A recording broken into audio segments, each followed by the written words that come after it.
The vehicle drove up onto the hood of the Dodge Charger. It then slammed hard into the left side of the Chevrolet Tahoe. The doors swung open. Price and an unidentified suspect jumped out and fled. 19-year-old Denthamore also got out of the vehicle. 17-year-old Eric Lamping Scarborough remained. He was holding a handgun modified with an extended magazine and a switch device, allowing it to fire automatically. On July 25, 2024, at approximately 1:20 p.m. at an apartment complex near 9600 Gulf Lakes Trail in Dallas, Texas, a license plate reader system flock detected a stolen red GMC pickup truck. The North Central Dallas Crime Response Team quickly located it. The vehicle was backing into a parking space inside the complex. There were 4 suspects inside. Undercover officers called for backup. 2 patrol vehicles, a Dodge Charger and a Chevrolet Tahoe, immediately moved in, blocking the stolen vehicle with all 4 suspects inside. Suddenly, the driver, 21-year-old Diamond Price, pressed the accelerator, sending the vehicle up onto the hood of the Dodge Charger. It then slammed hard into the left side of the Chevrolet Tahoe. The doors swung open. Price and an unidentified suspect jumped out and fled. 19-year-old Denthamore also got out. 17-year-old Eric Lamping Scarborough remained. He had a handgun in his hand. It had been modified with an extended magazine and a switch device, allowing it to fire automatically. Officer Travis Max was seated inside the Tahoe. He saw the modified firearm in Eric's hand. He assessed it as an immediate threat. Officer Max fired, and the round struck the suspect. Eric continued, running south through the parking lot, the gun still in his hand. Officer Timothy Steve arrived and fired, but did not hit him. Eric was eventually taken into custody on the west side of the complex.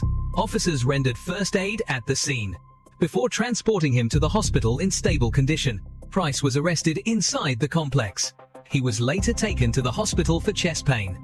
Denthamore was arrested near the truck and taken to headquarters for questioning about a homicide, a double murder on Dixon Street in March 2024. No officers were injured. 4 firearms were recovered at the scene. 2 fell from the vehicle. 1 was found along Eric's flight path, and 1 was discovered during a search of the vehicle. Under Texas law and federal case law, using a vehicle to ram a police car is considered the use of deadly force. At that point, the vehicle was no longer merely a means of transportation. It had become a dangerous weapon. The precedent in Scott v. Harris establishes that police may use significant force to stop the driver who was posing an immediate danger to the lives of others. When Eric stepped out with the modified firearm, a prohibited weapon fitted with an automatic conversion device, the threat level escalated immediately. The Graham v. Connor standard evaluates police conduct based on objective reasonableness. At that moment, a reasonable officer would believe that his life and the lives of his fellow officers were under serious threat when facing a suspect who was armed with a modified firearm and still moving. Officer Max firing his weapon was a lawful act of self-defense intended to eliminate the threat. Officer Steve likewise had similar grounds. As the suspect was still holding the gun and continuing to run, the suspect throwing the gun away while fleeing did not automatically end the authority to use force, because the officers could not be certain whether he had any other weapons. That was especially true in a densely populated area. After the suspect was secured, the immediate first aid reflected proper procedure. But following the use of force, Denthamore was charged with capital murder. In connection with the homicide case, Dixon Street. He was also charged with unauthorized use of a vehicle, 2 counts of aggravated assault on a public servant, evading arrest and a probation violation related to manufacturing, when in distributing controlled substances.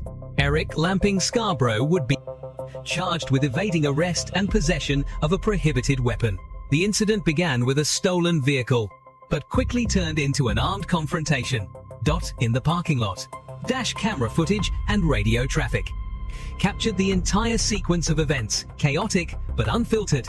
The vehicle impact, the shouted warning that he had a gun, and the burst of gunfire. The brief foot pursuit, and the securing of the wounded suspect. The case, once again, underscores But the severe pressures faced by law enforcement when confronting armed suspects in confined spaces, justice will be clarified in court. But at the scene, the line between life and death was razor thin.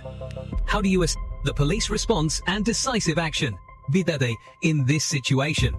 Leave your thoughts in the comments below. If you found this video informative and useful, do not forget to like it, share it, and subscribe to the channel so you do not miss the next case analysis, and compelling legal insights. Thank you for watching. Goodbye, and see you next time.